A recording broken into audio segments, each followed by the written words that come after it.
Hello students, welcome to my channel. Bombaldar coaching সেন্টারের পক্ষ থেকে আবার একটা নতুন ভিডিও নিয়ে এসেছি। বোম্বলদাস ম্যাজিক শুরু হয়ে গেছে। WBSU আন্ডারে যত পরীক্ষা চলছে তার দেখো সমস্ত যে সাজেশন দিচ্ছি। এখানে ক্লাস 11-12 পরীক্ষা তো আছেই। দেখো আজকে আমি WBSU আন্ডারে বিএ থার্ড সেমিস্টার পলিটিক্যাল সায়েন্সে সাজেশন দিচ্ছি। পলিটিক্যাল সায়েন্সে থার্ড সেমিস্টার WBSU আন্ডারে মাইনরে পলিটিক্যাল সায়েন্স 2026-এ 10 মার্কসের মধ্যে পড়বে। ইউনিট 1 থেকে তুলনামূলক সরকার বা শাসন ব্যবস্থা কি, এর প্রকৃতি পরিধি আলোচনা করে।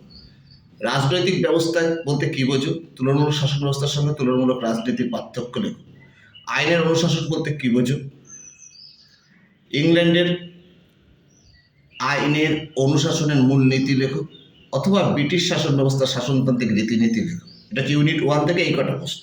ইউনিট 2 থেকে পড়বে ব্রিটেনের সংবিধান অথবা চীনের সংবিধানের বৈশিষ্ট্য, ব্রিটেনের প্রধানমন্ত্রী ও মার্কিন রাষ্ট্রপতির ক্ষমতার তুলনা করো, মার্কিন সুপ্রিম কোর্টের গঠন ক্ষমতা কার্যাবলী অথবা ব্রিটিশ ও মার্কিন শাসন ও আইন ব্যবস্থার তুলনামূলক আলোচনা, আর ব্রিটেনের প্রধানমন্ত্রীর ক্ষমতা ও কার্যাবলী। এই কটা মাত্র 10 মার্কসের কোশ্চেন।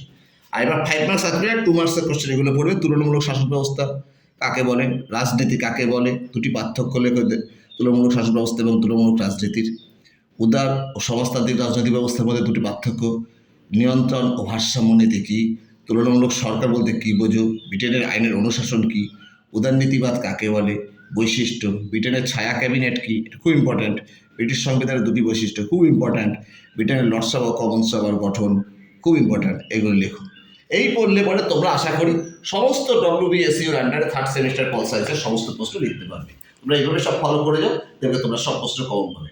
আজ এই পর্যন্ত রইলো, আগামী দিন তোমাদের আরও ভালো ভালো ভিডিও দেখাবো। তাই জন্য তোমরা আমাকে বেশি করে লাইক ও সাবস্ক্রাইব করো। Tata, by.